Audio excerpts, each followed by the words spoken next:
Bonjour. Il a été dit récemment là, par rapport à des vidéos qui sont surtout vues par un public européen et qui pourtant n'avaient pas été faites spécifiquement pour eux, notamment là que quelque chose que j'ai filmé à la fin de l'hiver et on voit très clairement comment des gens, parce que fréquentiellement, vibratoirement, ils sont en opposition avec un contenu, vont être agressifs au niveau de la surface des choses, au niveau des formes, au niveau du contenant. Ce vidéo-là que j'ai tourné à la fin de l'hiver, par exemple, on me traite de gauchiste parce que j'ai les cheveux longs. Donc, vous voyez là la subjectivité, la catégorisation subjective, tout pour ne pas aborder le contenu de ce qui est dit, mais s'attaquer à la forme. Ce qu'il faut savoir, c'est que chez moi, tout est autorégulé d'une façon très mécanique, très froide. Et si l'hiver j'ai les cheveux longs, c'est pour des raisons pragmatiques. J'habite une région où il fait parfois là, moins 40 et moins que ça. Donc l'hiver, pour des raisons pragmatiques, j'ai les cheveux longs jusqu'aux oreilles, car je suis quelqu'un qui marche énormément. Je vais beaucoup à l'extérieur. Et quand vient l'été, eh bien là, je me fais raser la tête. Et c'est comme ça depuis des années. Il s'agit là de quelque chose de mécanique, de lié à la logique. Tout simplement, je ne me coiffe pas pour des raisons politiques. Et je suis porté à plaindre ceux qui agissent ainsi, car c'est d'une superficialité extraordinaire. Extraordinaire. Donc, c'est le concret, le pragmatique, souvent qui vont être le moteur de ce que je fais. Et il y a toujours là une raison pragmatique et pourtant il va y avoir à certains niveaux une interprétation liée à des projections encore et toujours liée là, à cette superficialité liée aux aspects grégaires sociaux dans l'être humain.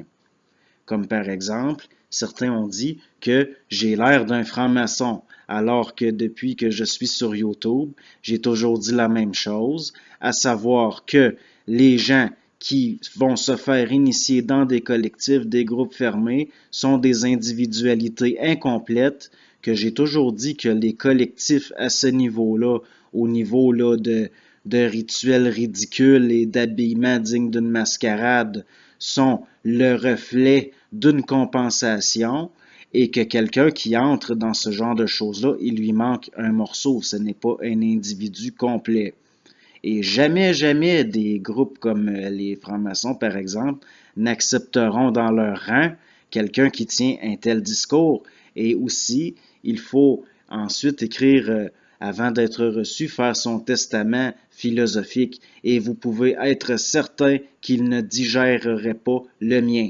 Et de toute façon, un être tel que moi ne va jamais, mais au grand jamais, aller faire partie de ce genre de collectif que je considère comme extraordinairement désuet depuis très longtemps. Ce n'est rien d'autre que des salons de collusion et j'ai toujours affiché, depuis que je suis sur YouTube, un certain mépris très assumé par rapport à tout ce qui est lié à une initiation, lié à des collectifs qui eux-mêmes sont des, des résidus, du résiduel de choses qui s'est dégradé avec le temps. Donc, de me penser à gauche alors que je ne suis pas dans la polarité politologique, je ne suis ni à gauche ni à droite. Quand j'observe une idée, je ne me demande pas s'il s'agit là d'une idée de droite ou de gauche, je me demande s'il s'agit là d'une idée qui est juste. Et la polarité politologique gauche-droite fait partie d'une subjectivité qui évolue pour manipuler les masses au niveau d'un marché d'opinion. Donc, de, de me voir à la fin de l'hiver avec les cheveux longs et d'en déduire que je suis un gauchiste alors que c'est tout simplement parce que je tiens à préserver mes oreilles, eh bien c'est parfaitement stupide et je pèse mes mots. Aussi, l'idée, parce qu'il y a chez moi, parfois, si par exemple je reviens d'un rendez-vous avec ma comptable ou peu importe, c'est certain là que je vais être habillé avec plus de décorum pour des raisons d'être ajusté à l'endroit où je vais. Mais si vous m'observez la plupart du temps, vous verrez que c'est quand même assez rare, là. Bon, et puis, encore là, de penser que moi je suis un franc-maçon, c'est parfaitement ridicule car je tiens un discours qui est presque en tout point hostile, hostile à ce que ces gens veulent projeter publiquement et à ce qu'ils sont peut-être officieusement. Donc, en ce sens-là, je tenais quand même à répondre, à au moins en glisser un mot. En ce moment, je suis dans une phase de préparation, c'est-à-dire que je vais bientôt réentrer dans une phase d'activité. Donc, possiblement que je vais être un peu moins présent ici, mais c'est certain aussi que lorsque je vais là, refaire assidûment des vidéos et puis ça sera palpable là, que je suis dans une phase différente, mais qui est quand même décidée par moi là. À, euh, si on considère que le moi peut décider quoi que ce soit. Donc, il y a du nouveau. Il y a du nouveau au niveau du supramental, c'est-à-dire que des gens de l'étranger ont été en contact avec du matériel. C'est palpable, ça se voit au niveau du discours tenu, du style des conférences. Mais je remarque là qu'au niveau du vocabulaire, moi, à mes yeux, ce que j'ai vu, là, que je n'ai pas à revenir sur ça comme quoi, comme si je me mettais en opposition contre, eh bien, il y a un discours supramental qui est là mêlé, il y a un amalgame avec aussi un discours lié là à de l'ésotérisme traditionnel. Et c'est là, à mes yeux, là, qu'il y a un problème. Parce que si quelqu'un vous parle de supramental, et en parlant de supramental, il vous parle des plans divins, c'est de la spiritualité. Les plans divins n'ont jamais été autre chose que ce que les ésotéristes appellent le haut astral, c'est-à-dire un monde onirique de mémoire fait pour des raisons d'archives, fait pour des raisons d'influence, de continuité, bon. Mais il reste que ce que certains appellent les plans divins, à mon oreille, ne sera jamais rien d'autre que ce que vous appelez le haut astral. Donc, si quelqu'un vient parler, notamment, là, si on pourrait dire, là, de les hauts plans, ce qu'on pourrait appeler les plans là, des intelligences au-delà de l'astral, il n'emploiera pas un vocabulaire qui parle des plans divins. Jamais. Jamais. Et juste le fait d'avoir entendu ce mot sortir d'une même bouche qui avait dit auparavant des choses liées au supramental et qui étaient très vraies, mais de voir là qu'après on tombe dans le divin et là ça devient de la spiritualité là. Donc, je considère qu'il y a là, mais c'est au niveau là, c'est laissé à la discrétion du discernement de chacun. Mais moi, quand j'entends quelqu'un qui est censé être un supramentaliste employer le mot les plans divins, euh, il y a là quelque chose là, qui ne fonctionne pas, là. Qui ne fonctionne pas. Et c'est certain là, que ça m'a mis en vibration, là, je n'étais pas content. Mais je ne me trouble jamais longtemps et puis c'est quelque chose qui s'est manifesté justement comme de l'information pour me signifier qu'il y a là quelque chose qui ne fonctionne pas, au sens où il y a un matériel de qualité qui est diffusé, mais il semble parasité par ce qu'il est censé là, désamorcer, si on peut dire, comme s'il y avait un amalgame entre le, le réel et le mémoriel ancien, c'est certain là, que j'ai des petites appréhensions face à ce genre de choses-là. De toute façon, le supramental est quelque chose d'individuel. Il devient collectif quand des individualités échangent d'égal à égal entre elles, mais ça reste quelque chose de purement individuel. Et si nous parlons par exemple d'être habité, mais par autre chose que le moi réel, que les contreparties réelles, que ce qui se trouve sur les plans et qui fait partie de l'individu réel avant la chute et la formation du mental égoïque, si je puis dire. Là, c'est question de, si on peut dire, de la spiritualité, parce que si vous êtes habité par autre chose que quelque chose qui est votre propre source ou qui est lié à vos contreparties à vous, là, vous êtes avec des guides, là. Les mêmes guides, les mêmes autres instances du même plan dit, les plans divins, c'est-à-dire le haut astral, les hauts plans spirituels. Et c'est là que, à mes yeux, à moi, là, il y a un problème. Mais comme il s'agit là de choses qui sont laissées à la discrétion de l'interprétation de l'individu, au sens qu'il s'agit là d'un phénomène qui est à la base quelque chose d'individuel, je n'ai pas là, à m'inscrire contre, mais je me dois quand même à moi-même de le dire. Et puis, la dernière, si on peut dire, là, les dernières, les dernières épreuves, là, il va falloir rentrer, et là où certains entreront, et qui arrivera à la formation de l'égoïque qui fusionne avec le systémique, il n'y aura pas là, ce sont des choses qui se passent au niveau que l'individu sera alors seul dans le mental. Il sera seul dans son espace et il déploiera un silence interne qui, pour la première fois, ne sera pas de l'ordre du mensonge, au sens que le silence est un mensonge. Il n'y a pas de silence dans, dans le fréquentiel. Il n'y a pas de vide dans ce que, là où l'espace est créé par l'onde elle-même qui se déplace en elle-même.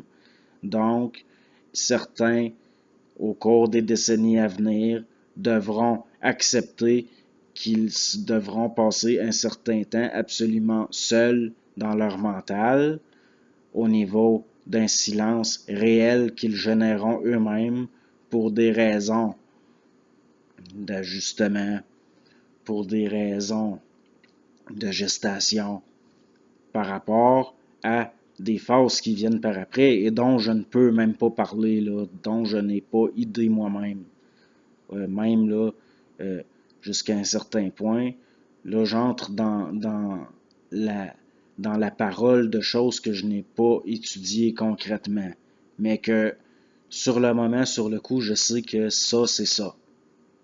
Moi, je vous dis de faire attention à tout ce qui est interprétation, à tout ce qui est catégorisation, à toutes les formes qui rappellent de près ou de loin les anciennes spiritualités, les états spirituels qui ont maintenu l'être humain enfermé dans sa perception au niveau de formes parasitaires. Et je vous dis que au niveau de ce qui est de l'information relativement nouvelle, et il y a aussi un parasitage possible et que c'est visible par des formes désuètes qui charrient des fréquences qui viennent créer une dichotomie avec le propos général.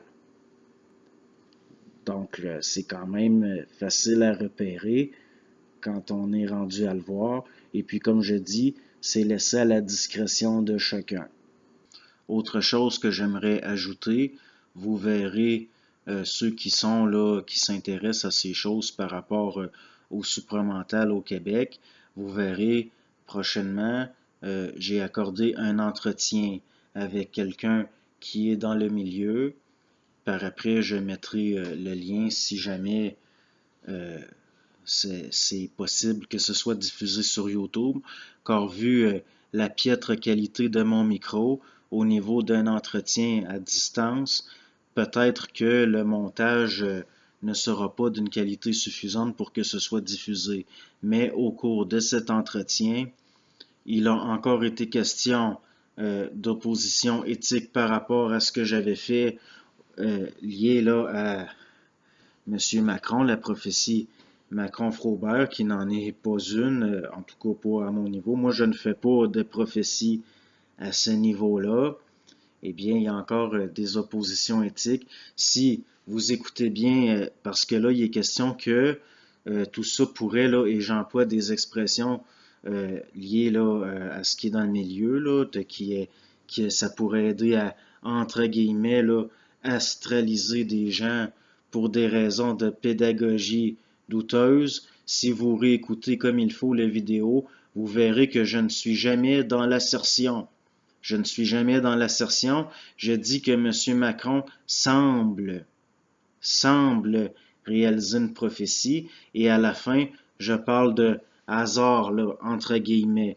Donc, si jamais il y a mésinterprétation de mes propos, c'est dû à la subjectivité des auditeurs et si cela pouvait mener, par exemple, à une accentuation de troubles là, au niveau psychique et puis ce n'est pas, moi je n'en conçois aucune responsabilité.